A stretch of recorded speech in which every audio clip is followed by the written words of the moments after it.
Are you a senior or retiree on a fixed income and a strict budget?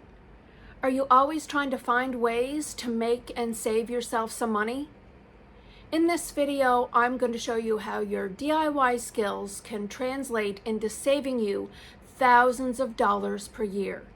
And wait till the end. I'm going to show you a recipe that with summer coming, you're going to absolutely love. Hello, I'm Deb, and welcome back to Retirement Sense, where I focus on retirement on a fixed income, frugal living, living on a budget, and finding ways to make our dollar stretch and last longer. If this is something that interests you, be sure to like, comment, share, and subscribe. Today I'm going to be sharing with you some of the things that I do that helps my dollar last longer and saves me money throughout the year.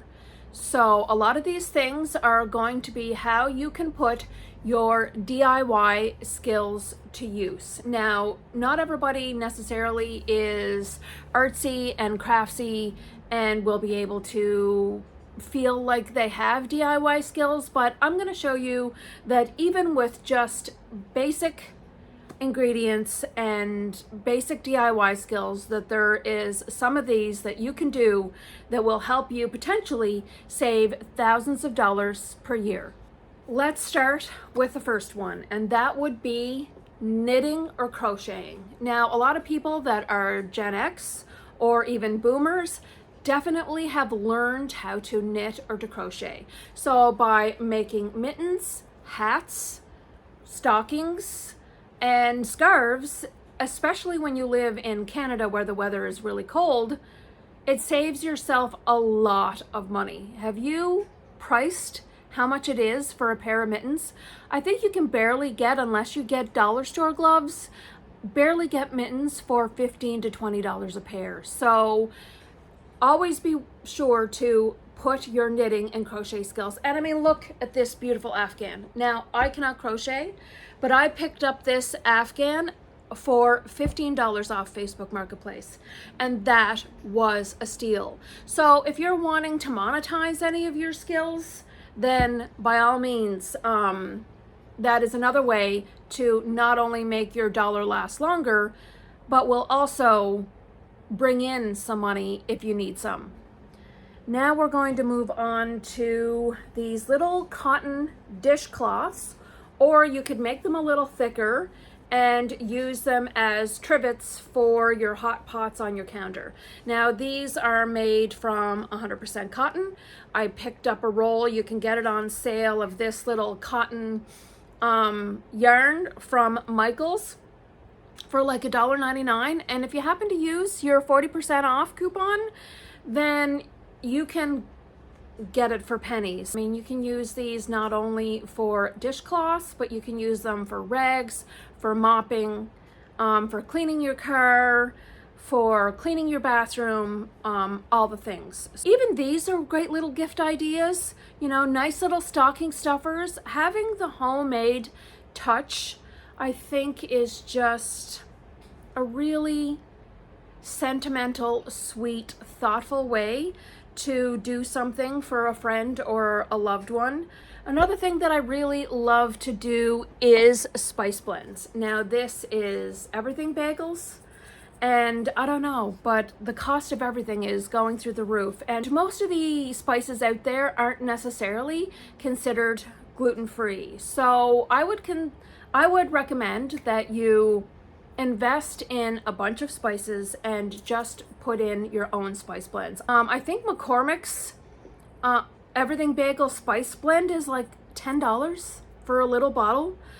So prices, any way that you can save yourself money, is thumbs up in my game. Another thing that I started doing is going around to thrift shops and getting repurposed home decor that's fire and heat resistant.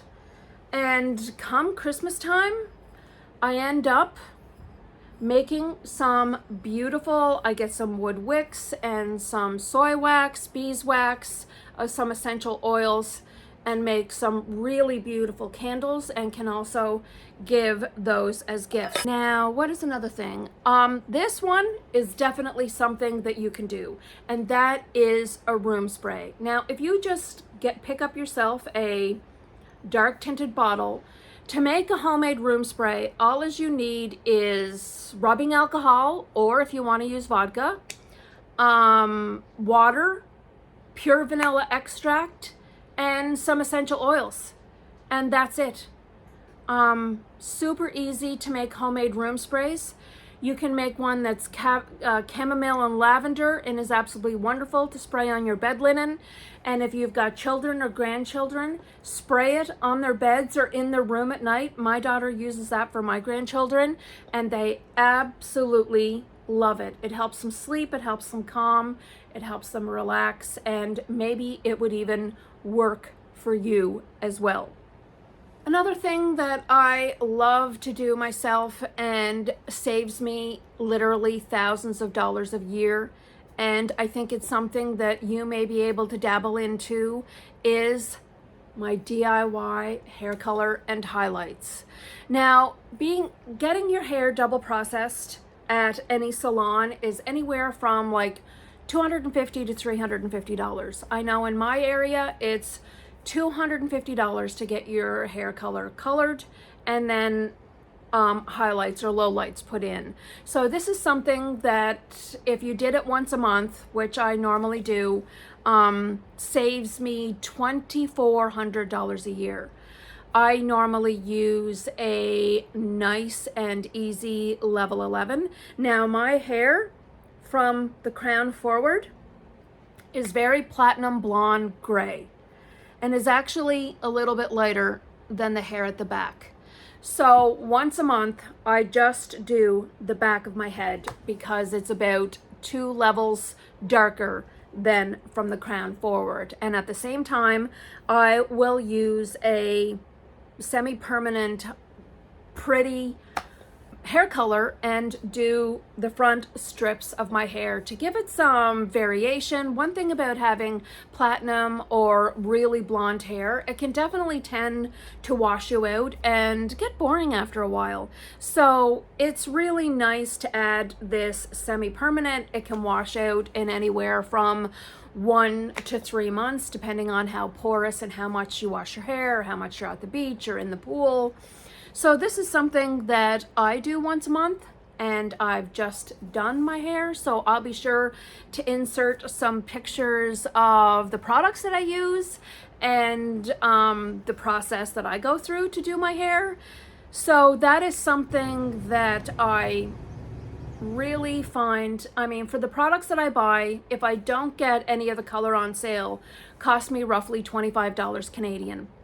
I have an Amazon storefront. I'll be sure to try and link any of the items that I happen to use for the knitting or the candle making or the room sprays or anything like that. The hair colors, the spices that might help you be able to make your money go a little bit further and stretch that dollar. I think that everybody is feeling the effects of all of the chemicals and additives that are in our foods and in our environment. So a while ago, I had switched to a tallow moisturizer that I would use on my body and on my face. And this would be the only thing that I would use for a moisturizer. And I saved these little jars, and these jars, like, this is just a 2-ounce jar, and it costs about $25 to $40 a jar. And of course, being me, I'm like, there must be a way to be able to make this in a much more cost-effective way. For all of the ingredients, I'm not even sure if it cost me $40 Canadian. For one batch, I made 2 2-ounce jars of tallow moisturizer, and it's made with grass-fed beef tallow. And I think it's about 5 ingredients, 3 to 5 ingredients, and super natural, really great for your skin. And last but not least, with summer being here, is DIY sunscreen, also made from grass-fed beef tallow, and this single recipe made a 4-ounce jar, and it's important to have it in a dark jar as not to be exposed to the light. This can last you anywhere from 3 to 6 months, and is also made with really 5 simple ingredients. Now I will try and link the recipes, but you can also just Google any homemade tallow sunscreen or tallow moisturizer and make your own. With all the ingredients that I get, I'm going to be getting months and months worth, and could even give them as gifts. You know, if you wanted to do a little beach towel and some sunscreen and some little squirt guns or something for your kids or your grandkids, this is also really great like gift ideas. And it has zinc oxide in it, so, and it, like, I'll show you it. Right, so it's, and then you just rub it in on your skin. The zinc oxide, you know, the stuff that's in the diaper cream and is like 100 SPF. So this recipe is 30 SPF, and it also has beeswax in it, so it makes it water resistant as well, so that you can go swimming with it on. It's also suitable for your face.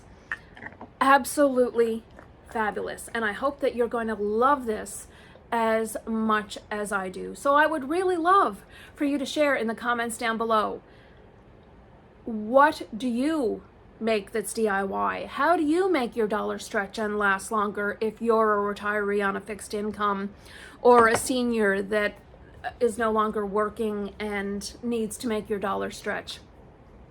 I would love to hear from you. Also, I will link in the description box down below and up above 7 other ways that I frugally save money and to help you just live better and make your dollar stretch. And yeah, and I don't know what it is about. Oh, but anytime I turn the camera on, the cats just love to get my attention. Anyway, thank you so much for tuning in, everyone. Sorry that I've been absent. For some of you, I've just been taking care of some health issues that some of you might be aware of. So thanks everyone for tuning in. Be sure to hit that like button. Share with someone that you might find this video helpful. And yeah, we'll see you again soon, everyone. Thank you for tuning in. Bye-bye.